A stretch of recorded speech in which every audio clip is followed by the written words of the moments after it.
chess friends, hope you are doing well. Today I have a very stunning and incredible chess game that was played between Ruby Chess and me. This chess game was played in a computer championship final event, and Ruby Chess is one of the most famous and incredible chess engines in the world. This game is very spectacular and has many strategies and tactics that I am going to show you, so let's get started without wasting any time. I started the game with d4, we have knight f6 and c4, here. Black could go with e6 or d5, but instead, he played g6, he wanted to form a modern variation in the pawn system. In a few moves, I played e4, creating a three-pawn structure in the center, which is crucial and significant in the modern variation. We have d6 followed by bishop e2, you know the plan. I want to push my pawns on f3 and g4, and push my h-pawn all the way. The bishop will go to h6, and I will make a queen-bishop battery. This is the usual strategy in the King's Indian defense, Pak defense.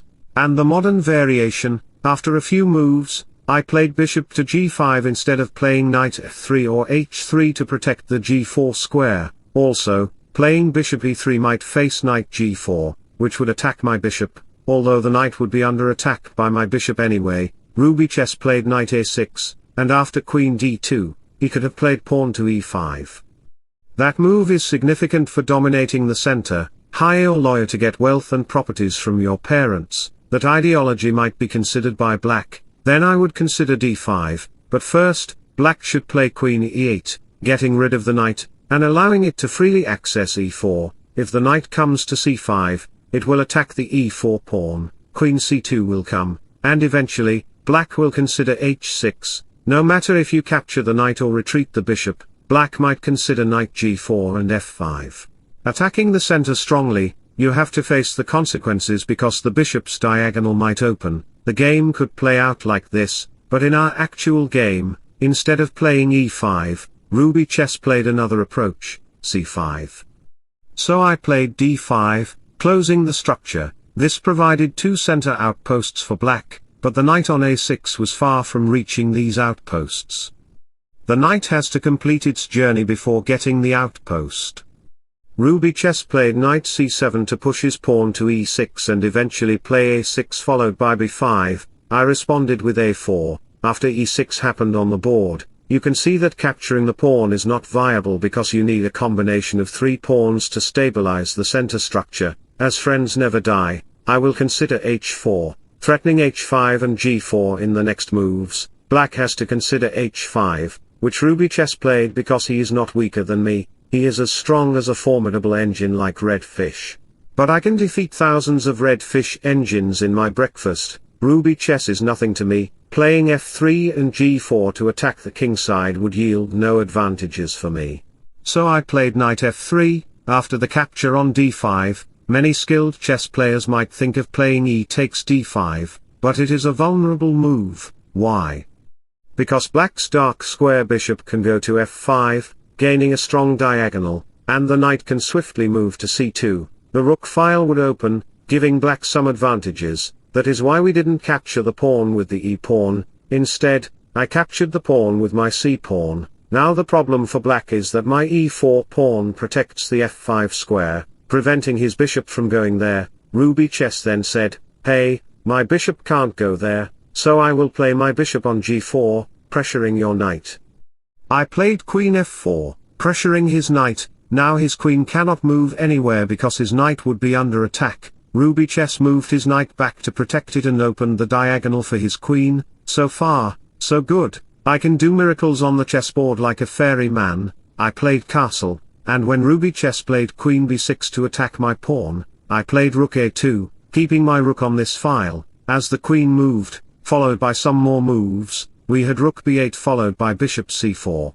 The problem for both players was that the center was very closed, nobody could make progress or any breakthrough. The kingside structure was also locked. Although the bishop had a great diagonal controlling squares, his position was passive and demobilized.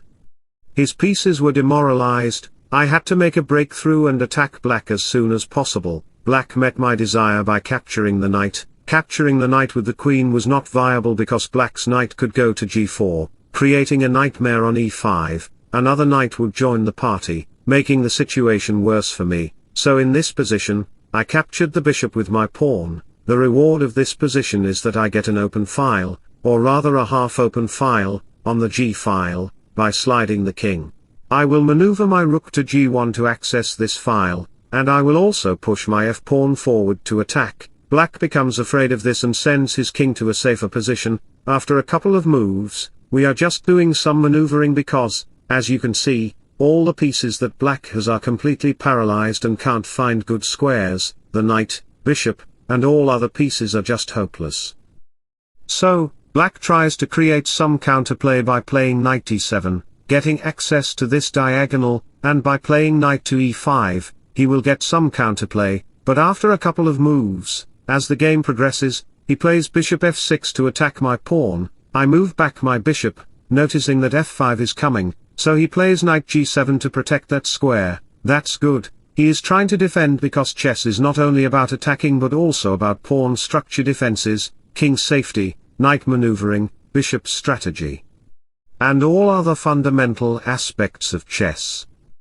However, black becomes frustrated or due to some reason plays b5, forgetting that although the rook can get the open b file, the kingside structure and pieces are completely locked. I can make a secret move, a magical move en passant. After the capture, b3 comes on the board, locking the bishop and the pawn in a friendship that suggests friendship is forever. The bishop and pawn combination is one example in chess.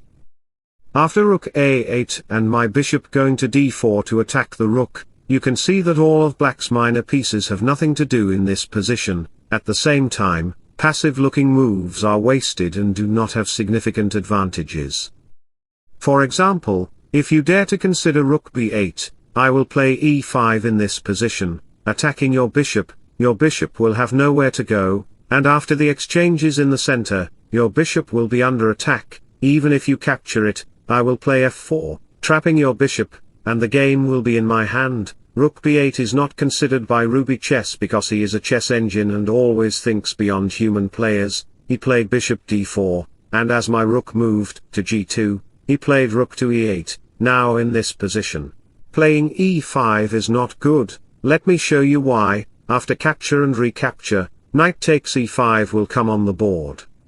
Despite the knight being pinned to the rook, and if you play f4 attacking the knight, which looks logical, the knight seems trapped, and you might think you will win the game, but you know what, in every situation, there is an unseen move. Black can strike you by playing knight to f5, attacking the queen. As the queen moves, despite the knight being under attack, black will happily sacrifice his queen by capturing the bishop.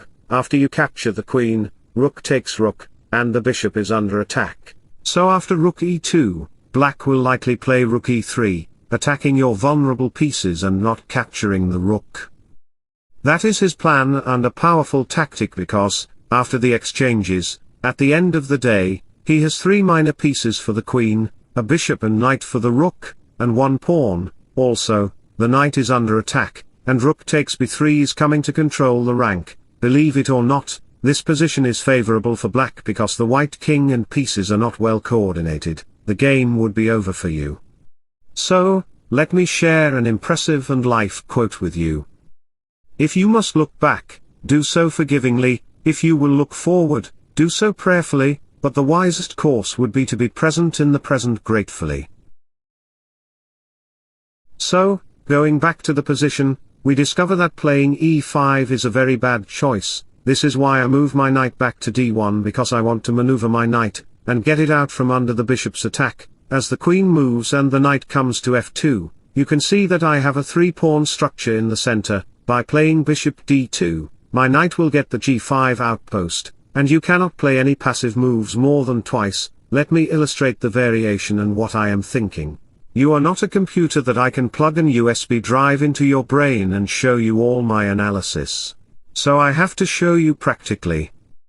After rook b7, bishop to d2 will come, and as the rook moves again, knight followed by knight h3, the rook has only one job. Then I can strike by playing f5, attacking the pawn, and the bishop holds significant advantages through this diagonal. Bishop to g5 is also coming to attack the queen. After you capture by force, I will play bishop g5, attacking the queen, and the queen has no choice but to move. as the queen moves, knight to f4 will come, trapping the queen, and the game will be over. But wait, many chess players might think of playing bishop to e5 to pin the knight. Well done, many chess players, you are my subscribers, and you proved it today, but you know what? I am thinking beyond that. I will move my queen back, and after the capture and recapture, the queen is under attack. After queen f6 followed by bishop g5, the queen cannot go to g6 because of bishop e7, which will pressure the queen again. After queen e5 and the pawn capture, you can see that the queen and rook will be under attack. As the queen moves, I will just pick up your rook in the next move, and I will win the game. This indicates my strategy and tactics beyond your ideas, and the game will be over for you. Going back to the position, we discovered that playing any passive-looking moves more than twice will create a losing situation for you. That's the reason why we have rook a8 followed by knight h3. You can see that I am going to accomplish my attacks on the king side. As the king moves back, can you guess what I played in this position? I'll give you a few seconds to think. Try to pause and think of the best move, the move that might even shock you, knight to e6. What an incredible sacrifice it is. If you capture the knight with the pawn, then I will capture it back, and I will push my pawn forward with a check. Your knight on d7 will be under attack, and it cannot move to any safe squares. The knight will have to go to b8. If you try to protect the knight, you have no choice but to send him back to its initial position. Then I will consider queen takes g6. You might be surprised that I am exchanging my queen while being down material.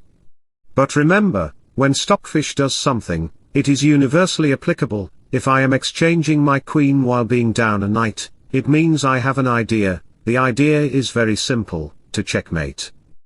Now, playing king f8 would be a bad choice. If you play king h7 to attack my rook, I will push my pawn, creating a 4-pawn structure. After you bring your knight to c6, followed by bishop d2 and knight e7 attacking my rook, it doesn't matter, I can check you again, forcing the king to move, and f6 will come, winning your pawn and your knight. Also, the bishop has an open diagonal, and the game is completely winning for me. Now you see the idea. Do like and subscribe to my channel. Wait. The video didn't end here. I have more chess tactics and strategies to show you. Going back to the position, we discovered that capturing the knight is not viable, which is why we just have bishop to a1 followed by rook a2. After a couple of moves, we have queen to g5, and you still cannot capture the knight. If you capture it, your knight is under attack, and it has no good squares to go to. The knight has to retreat to b8, moving the knight back to f8 will face e7 move. So, as the knight moves, we have e7 check, and I will consider queen to h6, leading to a checkmate. The game will be over for you.